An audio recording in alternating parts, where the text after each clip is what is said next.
The 2010s are often romanticized as a golden era of cultural innovation, political awakening, and technological progress.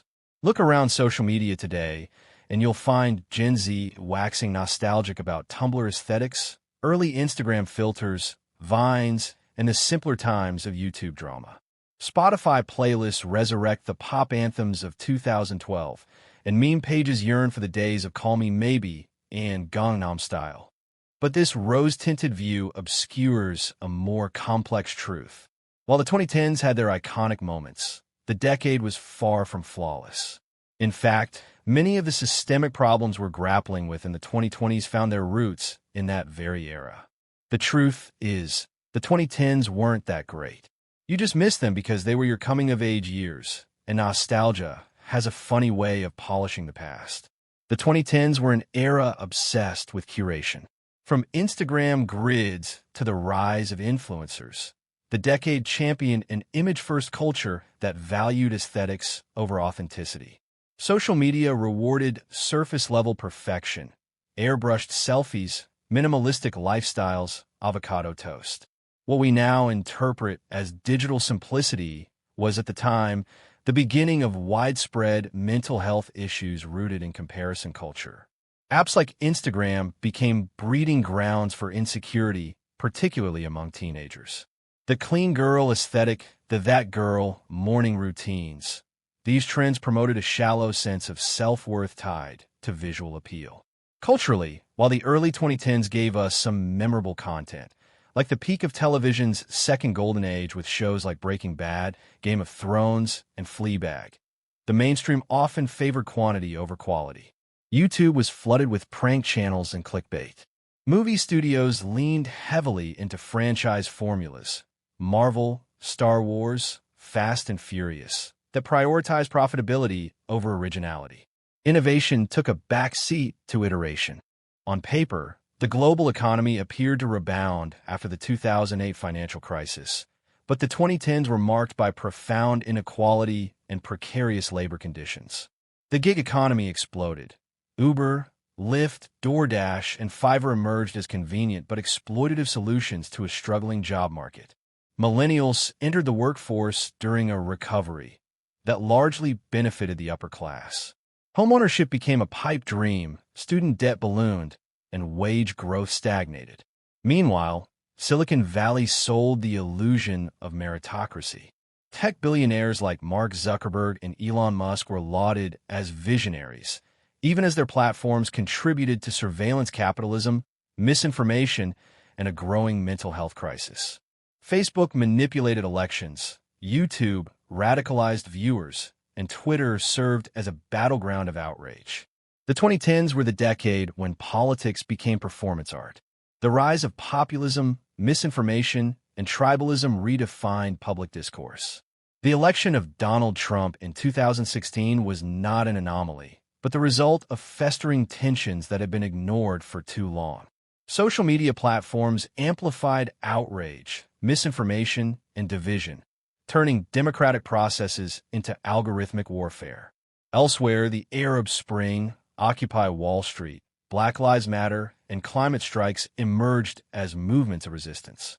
But even these were often commodified and aestheticized by corporations looking to appear woke without making systemic changes.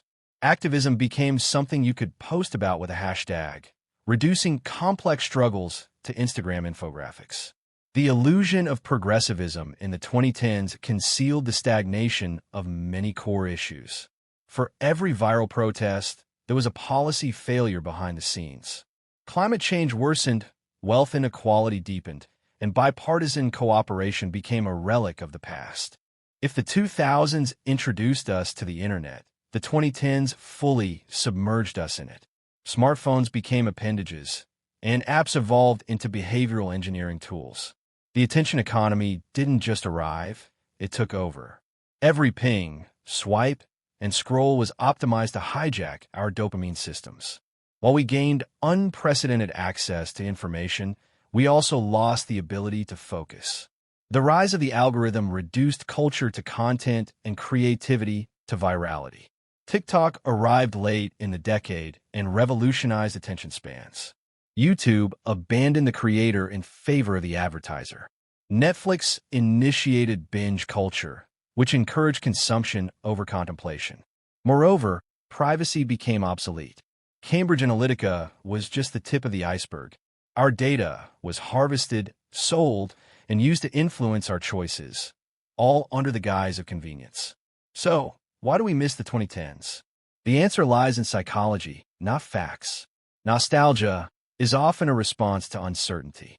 In a post-pandemic world marked by climate anxiety, political instability, and economic precarity, the 2010s seem appealing because they represent the last normal. We remember Tumblr dashboards and Vine memes, not the existential dread that simmered beneath them. More importantly, the decade aligned with many people's formative years. If you were a teen or a young adult, the 2010s were when you experienced your first loves, your first heartbreaks, your identity crises, and your self-discoveries. That emotional intensity gets encoded as a kind of golden glow. But don't confuse personal growth with cultural excellence. This isn't to say the 2010s were devoid of merit. Social movements gained unprecedented traction, LGBTQ+ rights advanced, and there was a democratization of content creation. Indie music flourished, and streaming made film and television more accessible. But these were silver linings, not core features. The decade's most celebrated innovations were often double-edged swords.